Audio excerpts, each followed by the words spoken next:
Wih.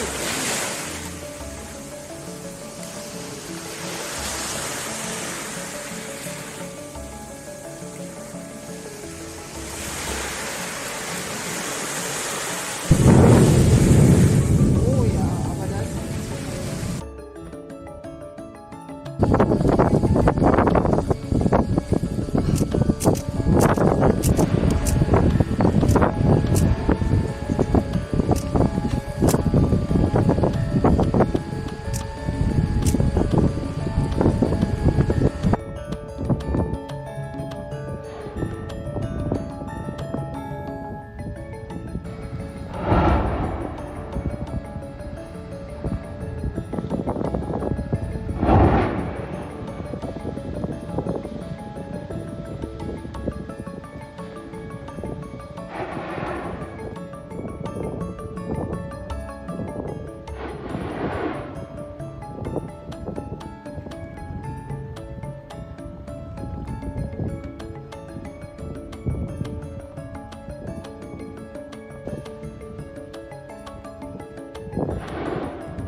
Also ja, ich bin müde und lese gerne, aber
They don't want to go.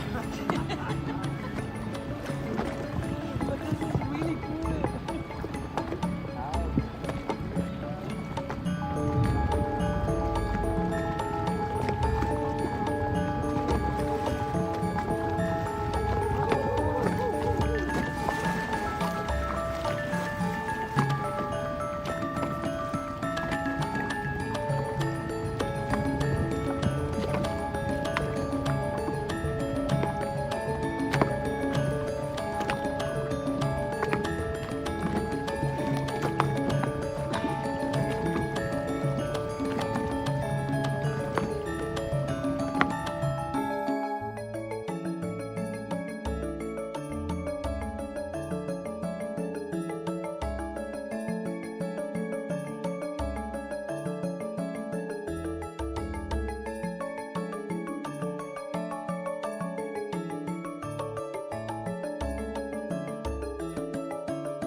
Long duration of eruption.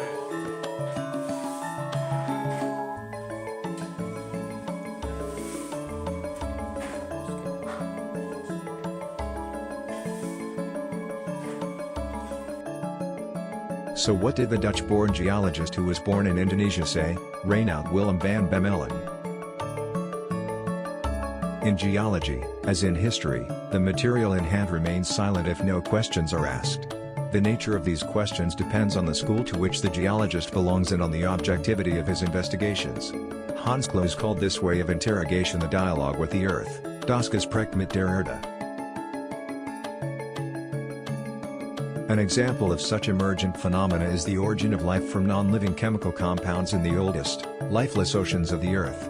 Here, aided by the radiation energy received from the Sun, countless chemical materials were synthesized and accumulated in such a way that they constituted, as it were, a primeval soup. In this primeval soup, by infinite variations of lifeless growth and decay of substances during some billions of years, the way of life was ultimately reached, with its metabolism characterized by selective assimilation and dissimilation as end stations of a sluiced and canalized flow of free chemical energy. Half a century ago, Ostwald, 1910, distinguished classicists and romanticists among the scientific investigators, the former being inclined to design schemes and to use consistently the deductions from working hypotheses, the latter being more fit for intuitive discoveries of functional relations between phenomena and therefore more able to open up new fields of study. Examples of both character types are Werner and Hutton. Werner was a real classicist. At the end of the 18th century he postulated the theory of Neptunism, according to which all rocks including granites, were deposited in primeval seas. It was an artificial scheme, but, as a classification system, it worked quite satisfactorily at the time. Hutton, his contemporary and opponent, was more a romanticist. His concept of Plutonism supposed continually recurrent circuits of matter, which like gigantic paddle wheels raise material from various depths of the earth and carry it off again. This is a very flexible system which opens the mind to accept the possible occurrence in the course of time of a great variety of interrelated plutonic and tectonic processes. We will be able to depart this life with the quiet peace-giving notion, that we were permitted to contribute to the happiness of many who will live after us. In our long lives we endeavor to unfold the collective consciousness. In our lives we have known hell and heaven. The final balance, however, is that we helped pave the way to dynamic harmony in this earthly house. That, I believe, is the meaning of life. Geology differs from physics, chemistry, and biology in that the possibilities for experiment are limited. As geology is essentially a historical science, the working method of the geologist resembles that of the historian. This makes the personality of the geologist of essential importance in the way he analyzes the past. The subjective element in geological studies accounts for two characteristic types that can be distinguished among geologists. One considering geology as a creative art, the other regarding geology as an exact science. The functional validity of a working hypothesis is not a priori certain, because often it is initially based on intuition. However, logical deductions from such a hypothesis provide expectations, so-called prognoses, as to the circumstances under which certain phenomena will appear in nature. Such a postulate or working hypothesis can then be substantiated by additional observations or by experiments especially arranged to test details. The value of the hypothesis is strengthened if the observed facts fit the expectation within the limits of permissible error. There is, however, no universal recipe for scientific advance. It is a matter of groping forward into terra incognita of the outer world by means of methods which should be adapted to the circumstances.